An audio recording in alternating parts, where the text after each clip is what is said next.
ကြောက်ချင်ကြာသုံးရင်ဘာဖြစ်လဲဆိုရင်မိမကူတွေမဲတာမယ်ပြီးရင်ချင်းဆုံးဆုံးအနံ့တွေထွက်မယ်ပြီးတဲ့အခါကျရင်ဘာဖြစ်လာလဲဆို6သွေးမှုကိုဖြစ်လာတယ်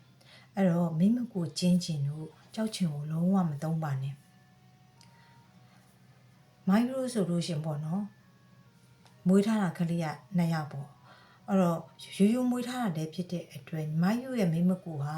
အရင်လိုမျိုးအပြိုလေးလိုမျိုးပါကင်တိုင်းတော့မဖြစ်တော့ဘူးပေါ့အဲ့တော့မတို့အရင်ကဆိုရင်ကြောက်ချင်နေတုံးတယ်အဲ့တော့ကြောက်ချင်အတုံးများတော့ဘာတွေဖြစ်လာလဲဆိုရင်အပေါ်မှာပြောသားတော့ပဲသိတာမိမကူတွေမဲတာမယ်ပြီးပေါင်ချားတွေမဲတာပြီးတဲ့အခါမှာကျရင်ချင်းစိုးစိုးအနက်နေနဲ့6သိမှုတွေခံစား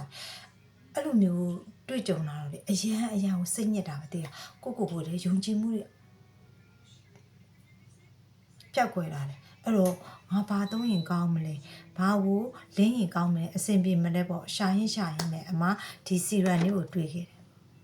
ဒီစီရန်လေးကိုအမသုံးကြည့်တဲ့အခါမှာတပူးမကုန်ခင်မှာအရန်ကိုလုံးဝတိတာခဲ့တယ်မင်းမကိုတွေကလည်းဖွေးတယ်ပေါင်ကြားတွေကလည်းဖွေးလာခဲ့တယ်မင်းမကိုနဲ့ပေါင်ကြားဖွေးကျင်တယ်ဆိုလို့ရှိရင်စီရန်နဲ့ west နဲ့တွဲသုံးပြီးကိုကမင်းမကိုတွေကိုပန်းအောင်တန်းစေခြင်းနဲ့ဆိုရင်ဒီ booster လေးကိုတပူးကုံတဲ့အထိပဲသုံးပြီးတပူးပဲသုံးပြီးနော်လုံးဝ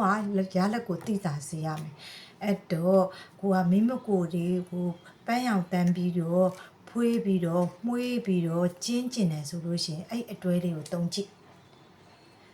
မိုက်ကိုယ်တိုင်သုံးပြီးတဲ့ဟာလေးဖြစ်တဲ့အတွဲမိုက်ကိုယ်တိုင်အာမခံပါတယ်ရှင်လိုချင်တယ်ဆိုလို့ရှင်တော့ Viber ကိုလာခဲ့ပါ